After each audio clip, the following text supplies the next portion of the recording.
lingkod ng mga kababayang Pakinggan Pilipino. si Ferrell Salvo tuwing Sabado dito sa FGS Web Radio para sa mga Pilipino. Narito na ang ating second hour, ang ating Inside, Guro-Guro, Opinion, and Saturday Live. well, ang issue natin ngayon ay simulan natin sa PDAF. Pagkatapos sa kasalukuyan ng mga guni-guni, ang mga biding-bidingan sa flood control, mga dynasties na mga pamilyang politiko, mga kaso ng pagpatay kagaya kay Dagamo, kay Persilapid. Lahat ng mga ito ay dahilan sa tayo ay mga Pilipino. Tayo, kayo, ako, ay mga Pilipino. Napakunot ng noo ang pare ko, June de Valencia. Anong connection yan? Tayo naman talaga ay mga Pilipino. Tayo ay kakaiba, pare ko . Ang mga Pilipino ay kakaiba. The great majority of the Filipinos, unique, kakaiba. Dahilan dito, ang Pilipinas, sabi nga sa English, sa Pilipinas, democracy is not the rule of law. Power is not of the people. Elected officials are not accountable to the people. Elected officials are not replaceable. And political dynasties in the country is a must. Yun ang pagkakaiba natin mga Pilipino. Baliktad tayo sa normal na takbo ng pamumuhay ng isang bansa. Ang demokrasya sa atin ay hindi batas. Ang kapangyarihan ay wala sa kamay ng taong bayan. Ang mga opisyal na hinalal natin ay hindi pinananagot sa kanilang mga pagkakasala. At hindi sila pinapalitan. Bakit? Sapagkat sila'y kasapi, kasama sa dynastiyang pamilya sa Pilipinas.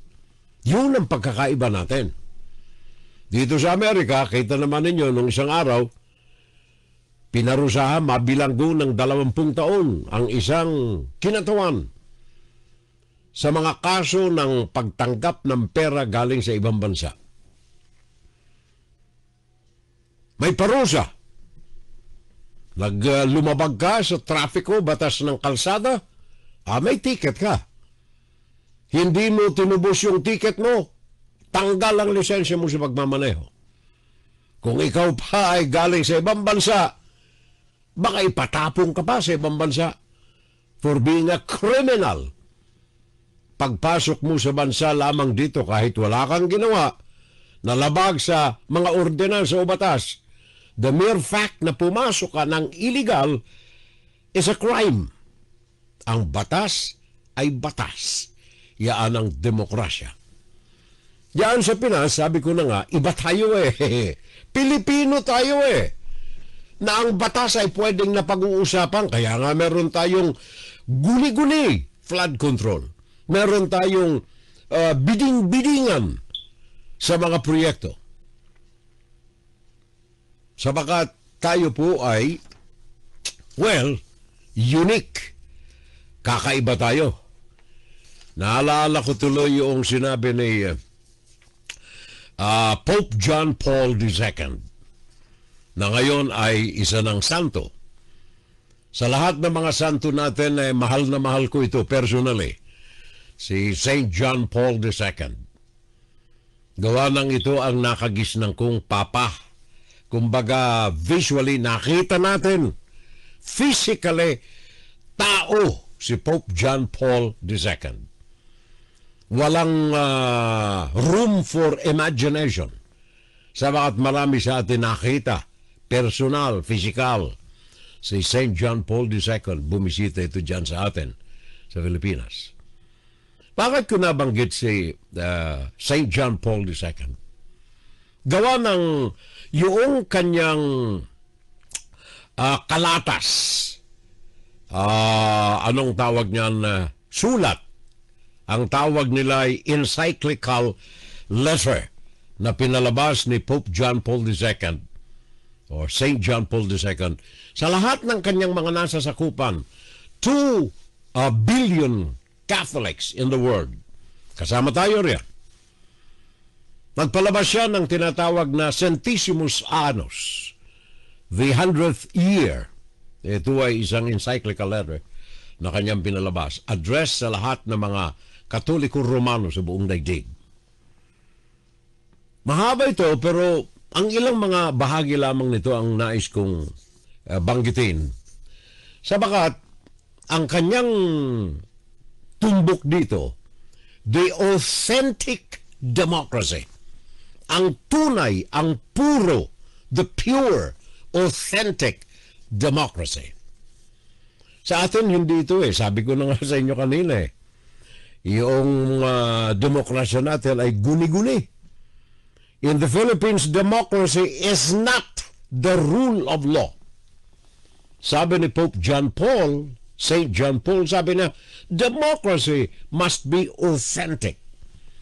Sa kanyang sariling mga kataga sa saling English ng kanyang encyclical letter, sabi niya, the Church values the democratic system inasmuch as it ensures the participation of citizens in making political choices, guarantees to the governed the possibility of both electing and holding accountable those who govern them, and of replacing them through peaceful means when appropriate. Anong tinutumbok nito na paliwanag? Mahaba ito, pero isusumada ko ito sa ilang mga katagalamang. Ang punto rito ni Pope John Paul, that the power, ang kapangyarihan sa isang gobyerno, sa isang bansa, ay nasa kamay natin ni Juan de la Cruz. At ang kapangyarihan na yan, tayo ang pumipili na iluklok sa pwesto. And that the elected officials are accountable to the people. Yung mga pinili natin sa magitan ng boto, ang mga ito ay may responsibilidad sa atin. Nandiyan sila not because of their power or the power in their hands, ang kapangyarihan sa ating tao na pumili sa kanila. Ayon kay Pope Paul, wag nating payagan na do not encourage the formation of narrow ruling groups, dynastiya. Wag nating payagan na ang dynastiya ay mangibabaw, kumubkob sa pagpapatakbo ng ating bansa. St. John Paul II. Sabi niya, ang authentic democracy, ang tunay, ang purong demokrasya, is possible only in a state ruled by law. Ang tunay na demokrasya, ang purong demokrasya, ay totoo lamang ito, posible lamang ito, kung ang isang estado, ang isang bansa, kagaya ng Pilipinas, ay sumusunod, pinatatakbo, pinalalakad ng batas. And on the basis of a correct conception of the human person. Mga batas na makatutuhanan, tama, tunay, at makapagpapaunlad sa taong bayan. Democracy ruled by law. Advancement of individuals sa magitan ng tamang edukasyon at tunay na mga ideals o mga pangarapin. At ang tunay na pagkilala at pagdakila sa bawat individual, mayamang ka man, mahirap ka man. Pantay-pantay sa batas. At dapat, sabi ni Pope John Paul or Saint John Paul II, the people and the government must share responsibility. Kailangan ang dalawa, ang faksyon ng mamamayan at ang mga namamahala ay merong pagkakaisa sa pagtanggap ng mga responsibilidad. Kaya nasabi ko kanina, mahaba pa ito eh. Sabi niya nga pala, bago ko makalimutan, sabi niya, nowadays, by the way, itong sulat na ito na pinadala ni Pope John Paul sa lahat ng kanyang mga nasa sakupan, ecclesiastical letter o encyclical letter. Ito ay kanyang ginawa noong bumagsak ang Union of Socialist Republic, USSR, na pinamumunuan ng Russia. Naalala ninyo si Reagan? Mr. Gorbachev, tear down that wall.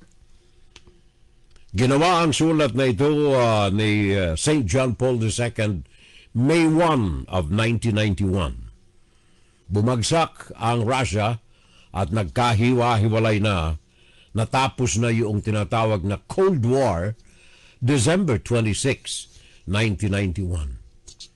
So itong sulat ni St. John Paul, ginawa niya ilang buwan, almost 7 months, bago bumagsak ang USSR, ang Russia, sa kanilang pagkakaisa sa komunistang bansa. Nabayon kay St. John Paul, wag nating tangkilikin yung mga tao na bulag, pepe at saka mga bingi. Yung tinawag niyang mga agnostics and the skeptical people. Sila yung mga tao, yung mga individual na ayaw tanggapin ang katotohanan. Ang pinaniniwalaan lamang nila, yung kanilang pinaniniwalaan, either right or wrong. Wala silang paniniwala na may korupsyon palang nagaganap. Sa ating gobyerno, ganyan ngayon eh.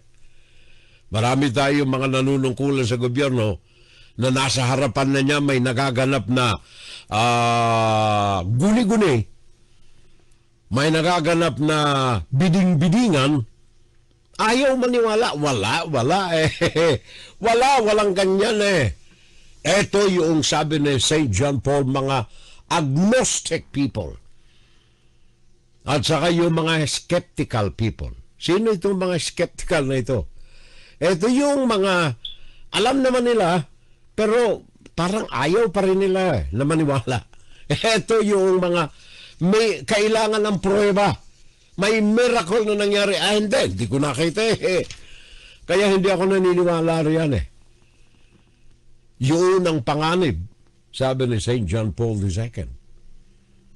Now, bakit ko nabanggit itong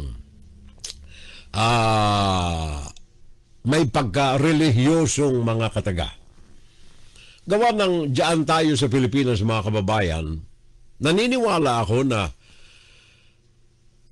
first the facts. Ang Pilipinas ayon sa 2020 PSA, Philippine Statistics Authority report. Ayon sa kanilang official, nakatala ito, 2020 Philippine Statistics Authority report.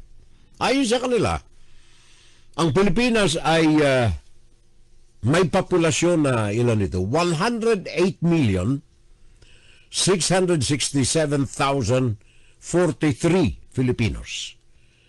108 million. I-round up na natin, 108,667,000. Gawin na natin 109 million na mga Pilipinos as registered sa Philippine Statistics Authority in 2020.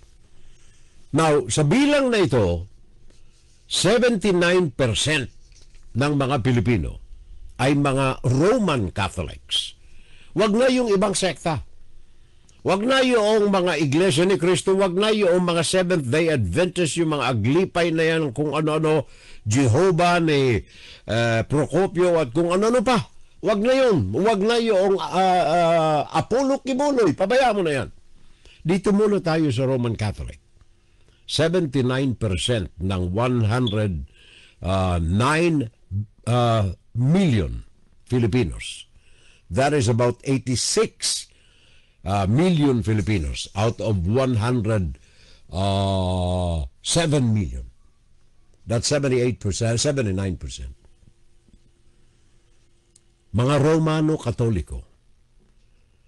Ang masaklap nito, bakit nananatili na may mga dynasty sa atin? Bakit may nananatiling guni-guni o kaya biding-bidingan sa atin? In spite of the fact na ang Pilipinas is ruled by God-fearing Filipinos. Mga Pilipino na natatakot sa paghusga ng Diyos. Sa kabila ng majority, matakan mo yan, 86 million Filipinos. That is 79% of the Filipinos in the country. Roman Catholic. So bakit tayo hanggang ngayon meron tayong mga dynastiya. Meron tayong mga biding-bidingan. Meron tayong mga killers. Bakit? Yun ang sinabi ko kanina. Diyan sa Pilipinas, although we are Catholics, although we are religious people, ang ating paniniwala ay mababaw. Kagaya nga ng sinabi ni Pope John Paul, Saint John Paul, napakababaw. Sad to say, bagamat hindi niya sinabi ang Pilipinas, pero yun ang nakikita ko personal dyan sa Pilipinas. The power in the Philippines is not in the people. Democracy is not ruled by law dyan sa atin. And elected officials are not accountable to the people. Bakit? Iisa lang ang root cause niyan. Family dynasty. Tingnan ninyo itong mga biding-bidingan natin dyan. Tingnan ninyo ang mga guni-guni riyan. Bakit nagkakaroon ng ganyaan? Sabat in spite of the fact na tayo ay majority mga Katoliko diyan, mababaw ang paniniwala natin. Tayo ay mga nabibilang doon sa sinabi ni St. John Paul, mga agnostic and skeptical Filipinos. Now, para lamang tayo makatulong kahit paano mga kapitbahay, meron tayong mga biding-bidingan riyan, may mga guni-guni tayong laganap. I-dissect natin, medyo himay-mayin natin, bakit tayo nagsimula ng ganito? Gawa ng tayo po ay mga nakararami sa atin, mga bulag, mga pipi at saka mga bingi. In spite of the fact na tayo ay naniniwala sa buong may kapal. Kaya lamang skeptic tayo. May pagdududa tayo. Hindi buo ang ating paniniwala. Agnostic tayo. Ayaw nating tanggapin ang katotohanan sabagat walang benepisyo ang katotohanan sa atin. Kaya at the end of the day, naghihirap tayo. Kaya nga last Saturday, napakinggan ninyo yung sermon, yung homily ng isang batang-batang pare doon sa Naga na nananawagan. Pairali natin ang ating pananampalataya.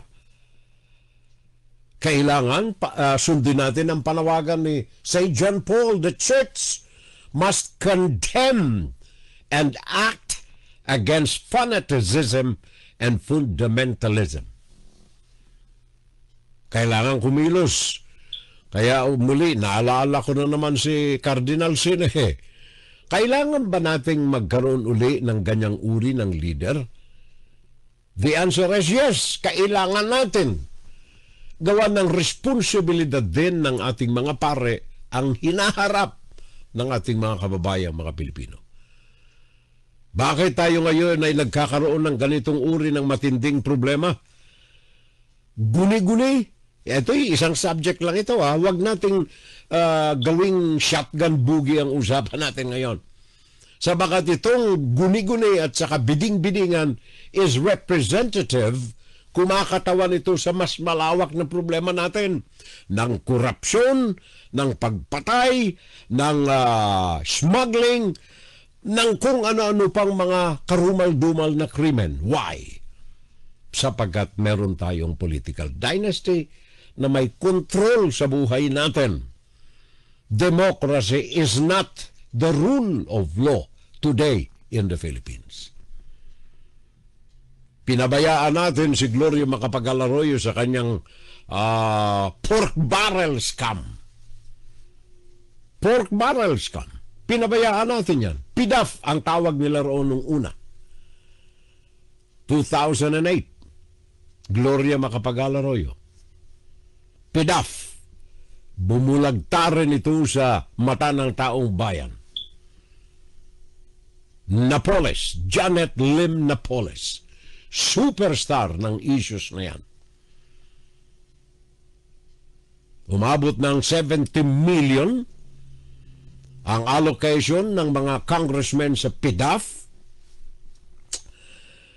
Winaldas ang pera ng taong bayan. Bawat isa ay kumikita ng 200 million. Public officials ito. Ang makaluma na guni-guni, makaluma na biding-bidingan, PDAF. House of Representatives, 70 million annually ang tinatanggap ng bawat isa. 2008, panahon ni Gloria Macapagal-Arroyo. Pinabayaan natin itong PDAF. Hindi natin inintindi. Sabagat marami sa atin hindi naman nagbabayad ng buwis. Pero doon sa mga nagbabayad ng buwis, masakit sa bulsa. At doon sa mga akala nila hindi sila nagbabayad ng buwis, nagbabayad sila ng buwis. Ano mang bilhin sa palengke, may buwis. Etc., etc., etc. Pinabayaan natin na lumaganap ang PDAF.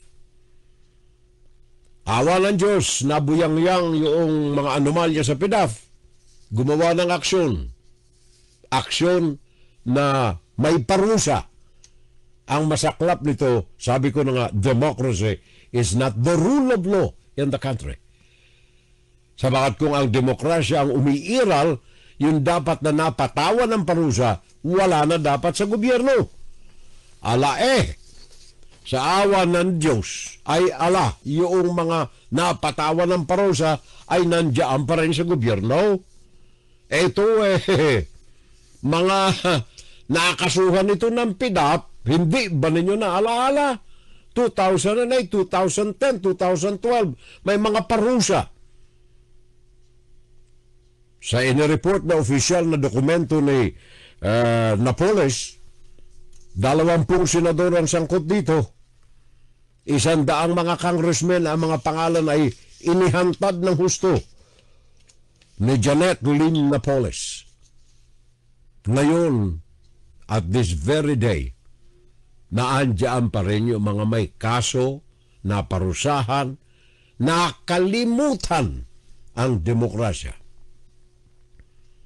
Still in the government today, out of the senators and congressmen, Juan Ponce Enrile, naandyan. Advisor pa man din ng yung presidente.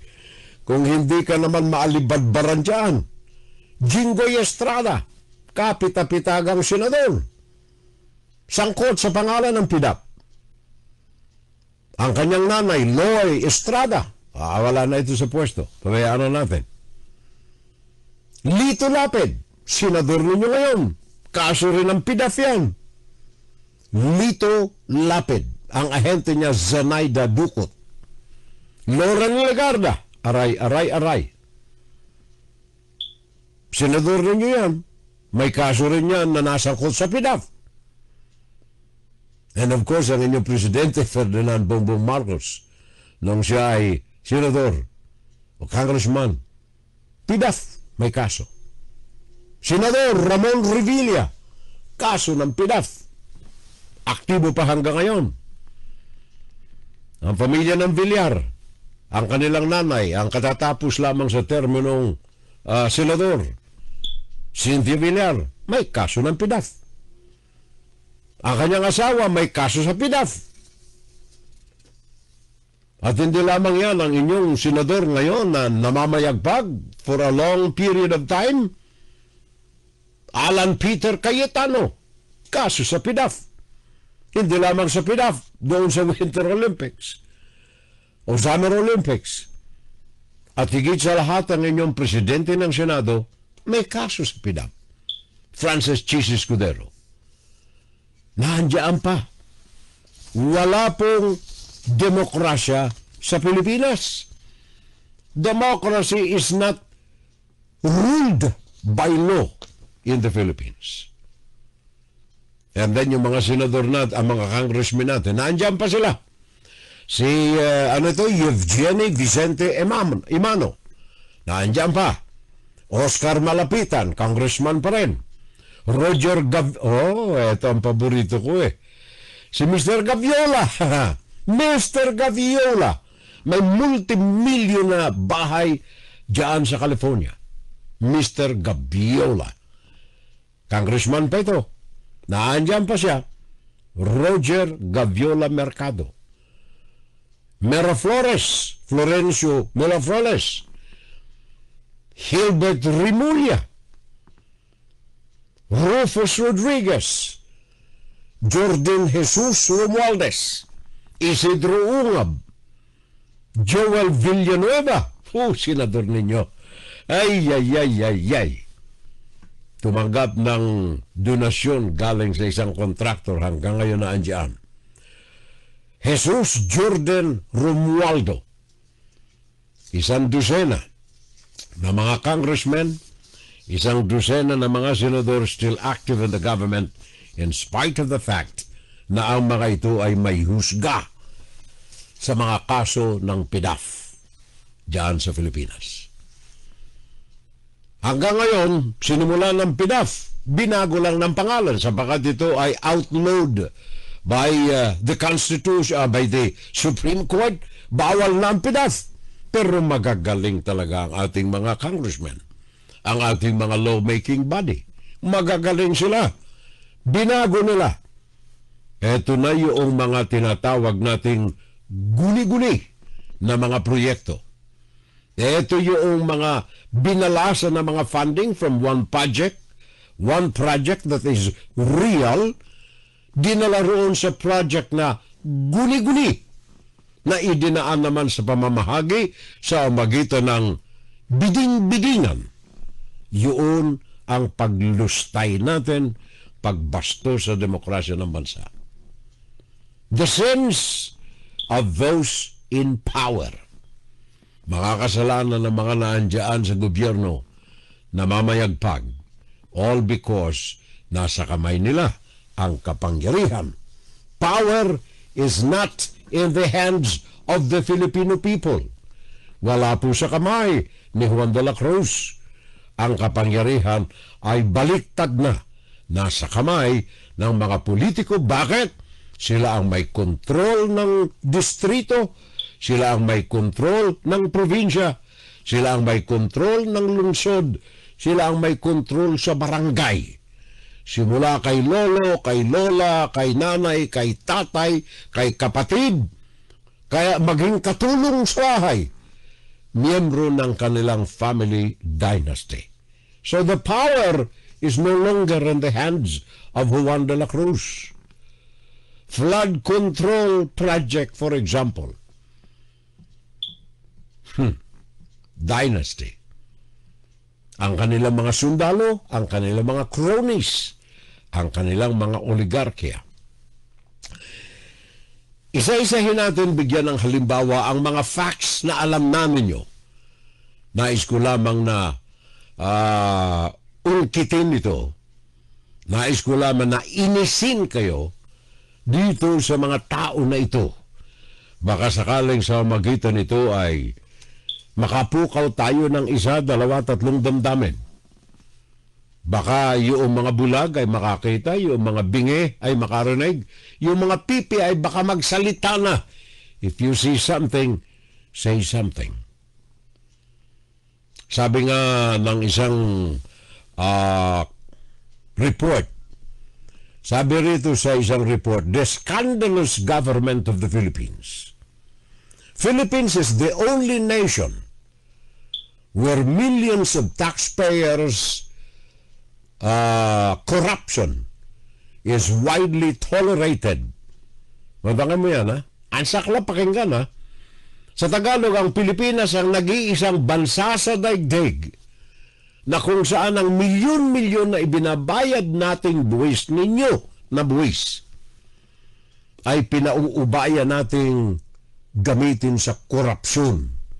Widely, malawak, na pinapayagan natin with open eyes, bukas na mga mata, ang mga politiko, ang mga opisyal ng gobyerno ay patuloy na nagtatampisaw sa kayamanan at ang ordinaryong mamamayan ay walang kapangyarihan.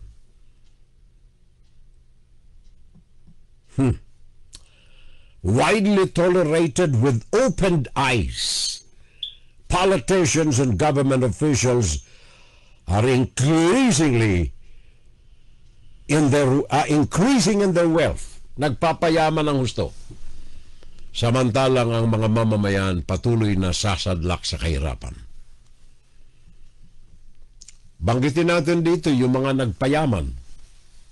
Senate President Francis Escudero, ang ngayon ay superstar sa issue na ito ng mga guni-guni at mga biding-bidingan. Why? Dahilan sa flood control na inilantad ng presidente. Generous campaign donation from a friend, 30 million. And then of course, naandyan ang ating, sino pa ito? Christopher Lawrence Tesoro Go.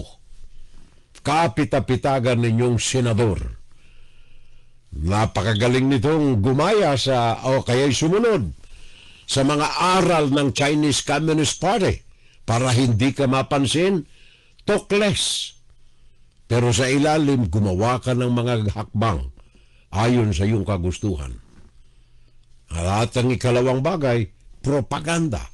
Gumamit ka ng 5 cents sa mga propaganda.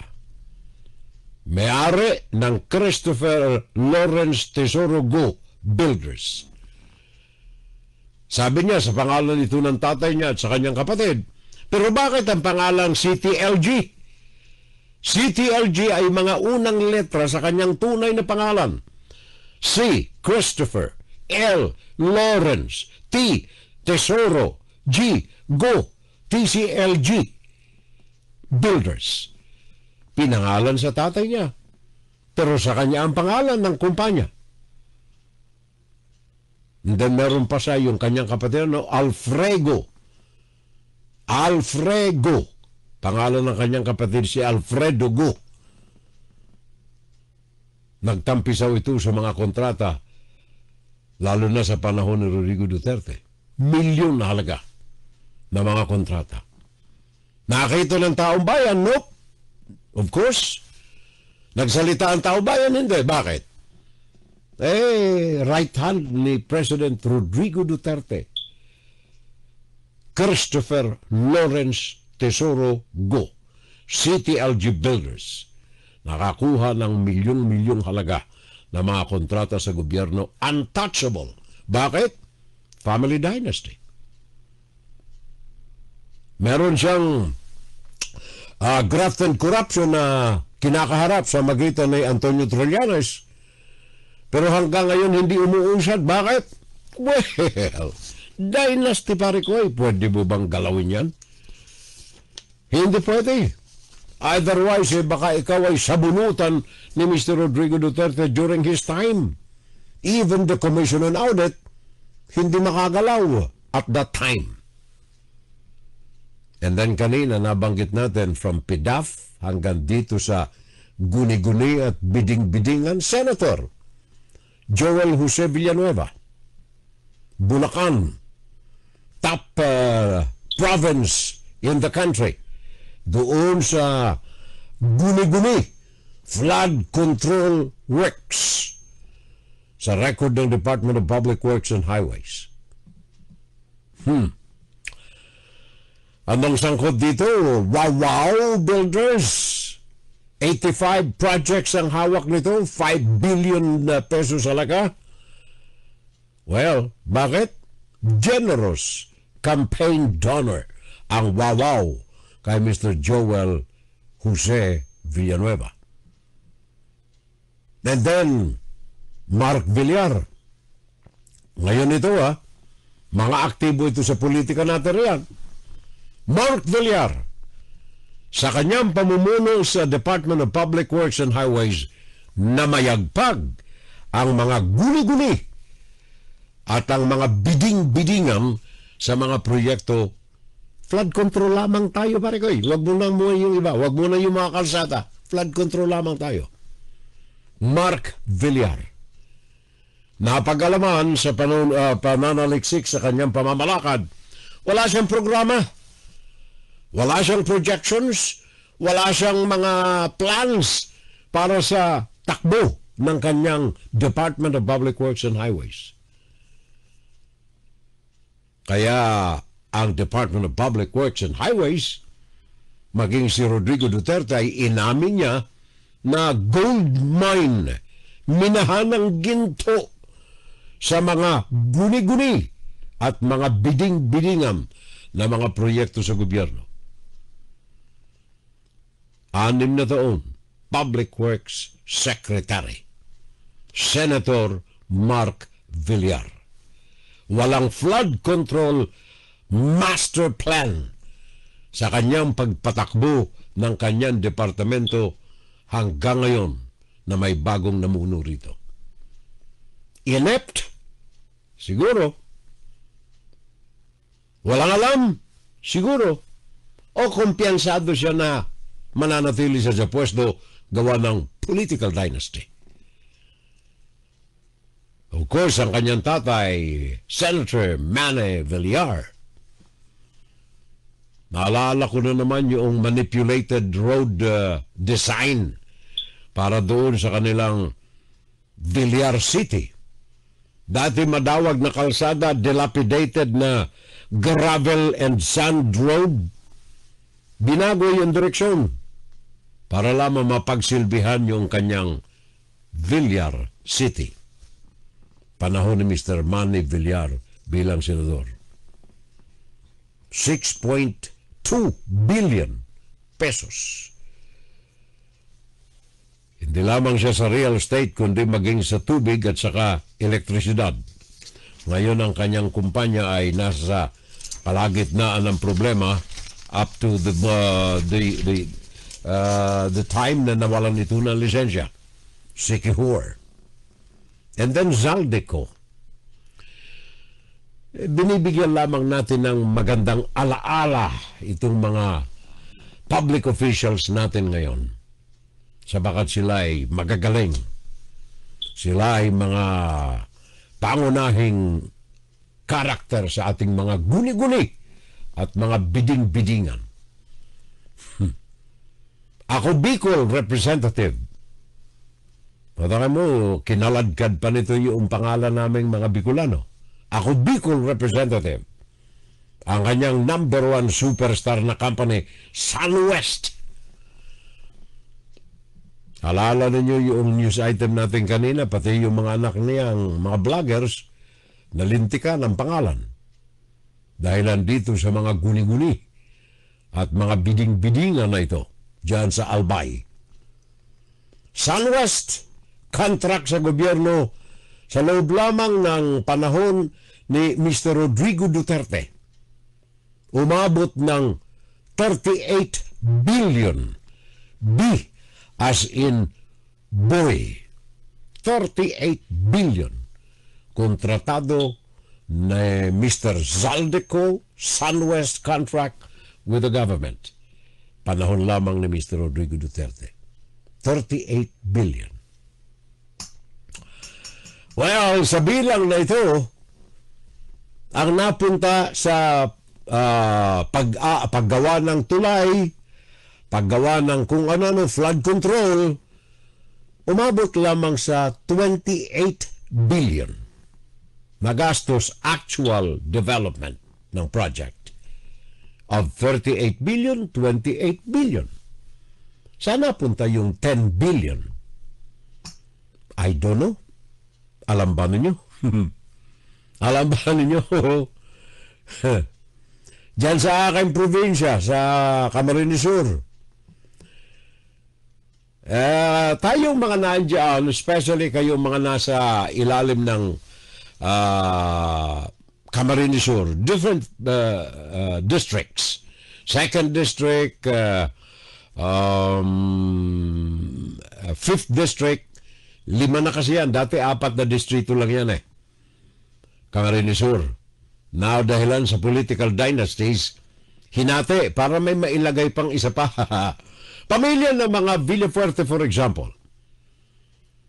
El Rey Villafuerte, 2nd district ng Camarines Sur. Meron siyang, ito'y ngayon na, ha? Projects Today, 2022 hanggang ngayon. Si Mr. El Rey, hanapin ninyo yung kanyang distrito na yan. 2nd District. May inilaan dyan sa nakalipas na mga budget na 4 billion 323 million 100,000 million billion. Yeah, 4.3 billion. Huwag na nating buuhin lahat. 4.3 billion. Sa ilalim nito ng pamamahala ng ikalawang distrito Congressman Mr. El Rey Villafuerte. Si Miguel Luis Villafuerte, 5th District. Anak ito ni El Rey. Sa kanyang distrito, ang ikalimang distrito ng Camarines Sur, 4.5 billion. Pakicheck nga ninyo dyan mga kababayan ko sa Camarines Sur. Meron bang mga flood control to diyan? 4.5 billion. Migs Villafuerte, 5th District. Pakisilip lamang. Baka ito guni-guni rin. And then of course, dito sa Pasig, ito ang pinakang superstar dyan sa Pasig. Pinakang superstar sapagkat binunggo nito ang pinagpipitaganan ang batang alkalde ng Pasig.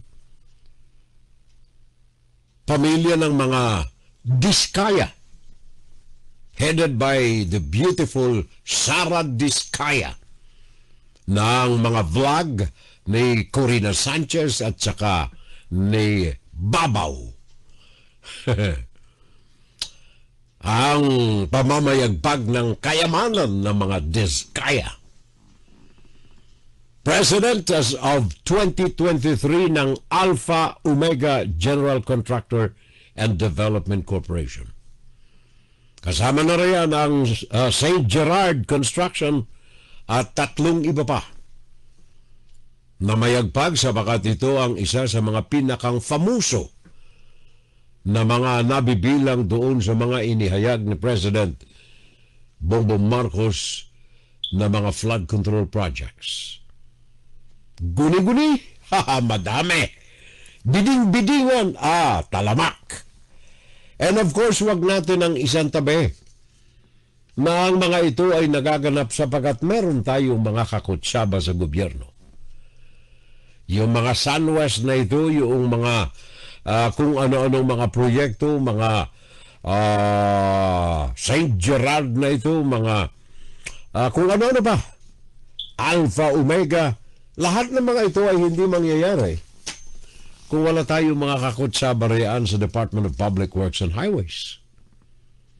In-house na mga kaalyado natin riyan or in-house na mga construction companies owned by public officials. Kaya yung mga project engineers, well, utusang lang naman kayo riyan. Utusang mga public engineers, project engineers, may wisik din of course. At dahilan sa wisik na yan, hindi kayo makahihindi sa utos na pumunta kayo kay Leviste, lagyan ninyo ng 3 milyon para itikom, isara ang bibig ni Mr. Leviste. Nagkataon na si Mr. Leviste ay kabilang sa mga idealistic na mga bata, na mga kabataan natin.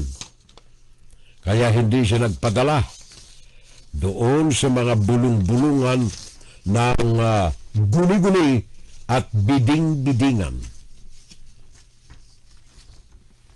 Kaya itong mga ito ay napupunta ngayon sa mahirap na kalalagayan dahilan dito sa oposisyon ng mga tao na unti-unting namumunat at pinasisinungalingan na ang demokrasya sa Pilipinas ay patay. Tingnan ninyo itong mga ito. Flood control Bulacan, top of the list, 44 billion. Cebu, 27 billion. Isabela, 23 billion. Tarlac, 19 billion. Camarines Sur. Hello! Hello! Mr. Elway, how are you? Camarines Sur, 18 billion. Ito ay 2025 budget ito, ha? May mga project na ba yan o biding-bidingan o guni-guni ang mga projects na ito? Marami pa. 20 ang mga pangalan dito. Pampanga, 15 billion. Leyte, 14 billion. Pangasinan, 14 billion. Misamis, 13 billion. Oriental Mindoro, 11 billion. Negros Occidental, 11 billion, etc., etc., etc., etc. Well, lahat po ng mga ito inspired sa 6 na taon ni Mr. Rodrigo Duterte. Until now, kung ito ay dito ipinanganak sa panahon ni Bongbong Marcos, do not expect na ito ay ibubunyag. Itong mga guni-guni at mga biding-bidingan na ito, kung ngayon lamang ito ipinanganak sa panahon ni Mr. Bongbong Marcos, tahimik, wala kayong maririnig.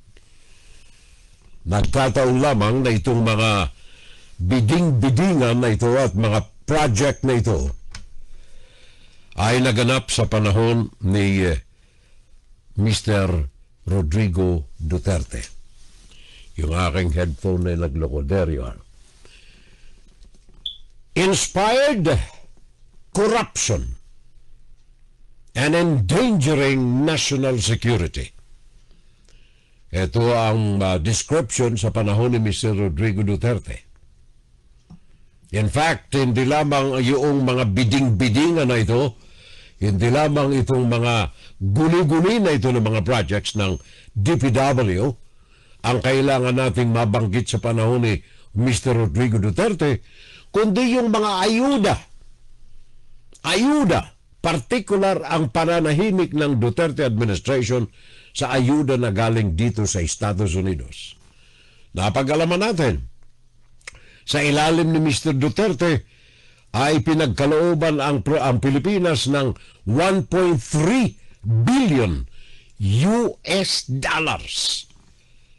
US dollars sa panahon ni Rodrigo Duterte. In addition, meron pang 475 million additional grants sa Pilipinas sa panahon ni Mr. Rodrigo Duterte. Saan napunta ito mga ito? O teka, naalala ko tuloy si Mr. Bongo. Nasabit ang pangalan ni Mr. Bongo doon sa acquisition ng Armed Forces of the Philippines. Do you remember that? Mr. Bongo ang nasabit dito. Ito ay issue ng mga funding, pera ng national government under Rodrigo Duterte. Ito pong mga kababayan ko, mananatiling ganyan yan, and I hope Bongbong Marcos will continue the crusade. Huwag nating patayin kagaya ng pagkakapatay kay Digamo, pagkakapatay kay Percy Lapid, na hanggang ngayon walang solution. Ang tingin ng taong bayan ay pag-asa sa pagkakahantad na ito ng mga guni-guni at mga biding-bidingan sa flood control project ng Pilipinas. Pag-asa. Kung mabibigyan ng katarungan ng pag-asa na ito, o masisiphayo, mabibigo ang taong bayan, depende yan sa gagawin ng administrasyon ni Marcos. Hinalungkat mo, hinalukay mo itong mga biding-bidingan at mga guni-guni, ang taong bayan ay nagugutom sa resulta ng mga exposes na ito. Resulta na kailangang mabawi ng taong bayan ang mga ninakaw sa kaban ng mga mamamayan. Harinawa na itong samahan ng mga good governance mayors, yung kanilang samahan ng Mayors for Good Governance, na kahilingan nilang full transparency, accountability, and justice sa flood control projects na ito. Sana ay mabigyan ng suporta, mabigyan ng ngipin ng national government ang kilusan na ito. I am surprised yung panawagan ni Mayor Magalong na sumama itong mga alkalde muna. Samahan ito ng mga mayors kasi Mayors for Good Governance sa 1,400 plus mayors ng buong Pilipinas. 1,400 plus na mga mayors ng Pilipinas. Meron lamang ako ritong ilan nito, 70 or 80 na mga mayors ang pumirma, sumama. Of course, naandyan after Magalong, naandyan si Mayor ng Quezon City, Del Monte, naandyan sa Mayor ng Pasig, si Vico Soto, at saka maraming iba pa. In fairness to all of them, may mga alkalde pa tayong may lakas ng loob sabagat walang ikinatatakot na kaluluwa, walang ikinatatakot na anino ng mga pandarambong pandaraya at iba pa. Kaya ang mga ito bukas palad na sumama sa Mayors for Good Governance. At dapat, sabi ko na nga kanina sa unang pahayag natin, kailangan ng simbahan ang manguna rito in consonance with the message of St. John Paul II. Panawagan ni St. John Paul sa kanyang encyclical letter na ipinalabas noong 1991 para sa mga Katoliko. 2 billion Catholics in the world. And luckily ang Pilipinas ang isa sa pinakang malalaki na kongregasyon o samahan o kaya nananampalataya ng mga Pilipino. With 109 million Filipinos ang 109 million Filipinos. 86 million dito ay mga Katoliko Romano. Hari naman, nasamahan natin itong mga alkalde na ito. Huwag nating ipaubaya doon sa akbayan ang mga pag-demonstrate Samahan natin pisikal ang mga panawagan na ito for the Filipino people, of the Filipino people, and by the Filipino people. Etong kaso ni Vico Soto laban sa pamilya ng mga Diskaya is worthwhile supporting. Isa itong malaking mitsa na maaaring sumabog ng malaki at mahantad ang mga karumal-dumal na mga connivance between the the government and the unscrupulous mga balasubas na mga mamamayan natin riyan. And of course, bago tayo matapos sa bahaging ito ng ating insights, yung issue ni General Nicolas Torre III. Dito nakikita natin, malaki ang sampal ng issue na ito sa administrasyon ni Mr. Marcos. Alam ng mga Pilipino na maganda ang mga naunang hakbang ni Nicolas Torre. Maganda. Maka-Pilipino, maka-demokrasya, makatao. The power of the people ang nasa kamay ni General Nicolas Torre. Nicolas Torre III. Kaya lamang dito matinding hiwa sa administrasyon ni Marcos ang sugat na dulot nitong pagkakaalis kay Nicolas Torre. Gawa ng sabi ko na nga, maganda ang kanyang simulain. Naging maganda ang kanyang ginawa. Sa majority ng mga Pilipino, malaki ang naitulong nito sa mga mamamayang Pilipino sa pagpapairal ng pananagutan sa extrajudicial killing ng panahon ni Rodrigo Duterte. Ang pang-aabuso ng samahan ni Apollo Kibuloy, isang malaking factor na nagbibigay ng karangalan at pangalan dito kay Nicolas Torre.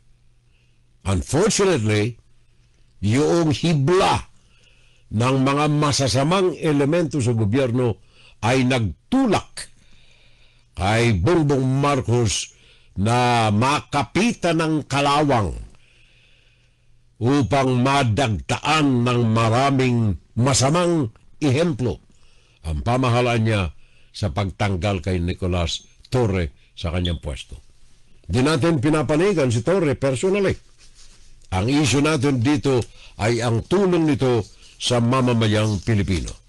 Ang pangalan nito na nakakintal sa isipan at puso ng mga mamamayang Pilipino. Isang general na handang gumawa ng kakaibang aksyon sa kabila ng ito ay maaaring makasugat sa mga nakatataas sa kanya for the Filipino people.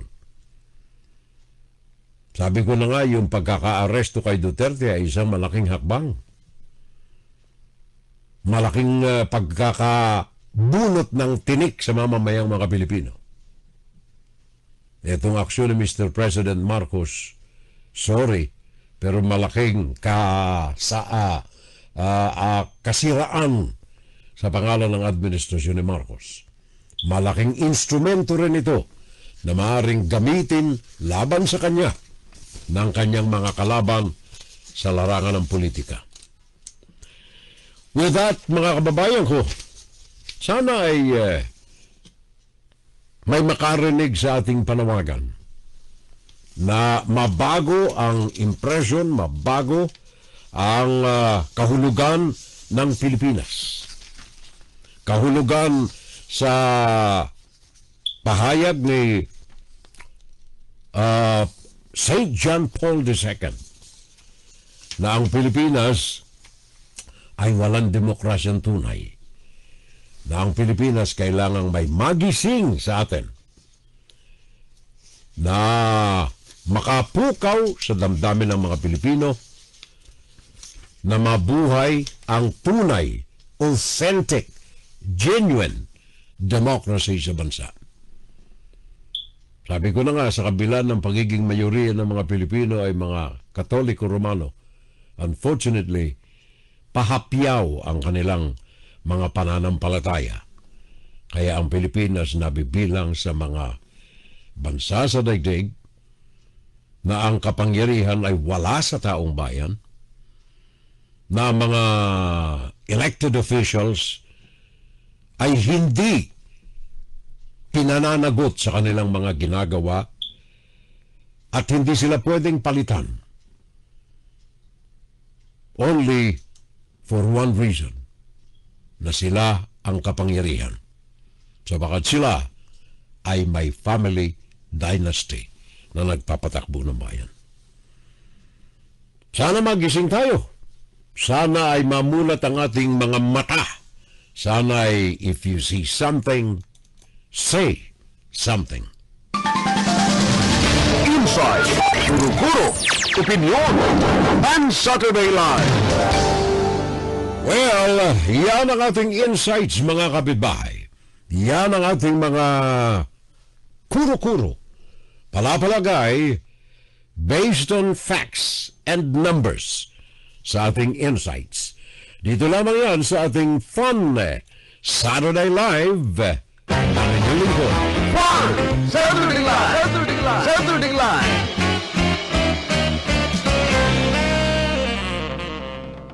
Yan ang ating second hour. Papasok sa loob lamang ng ilang sandali ang ating international news.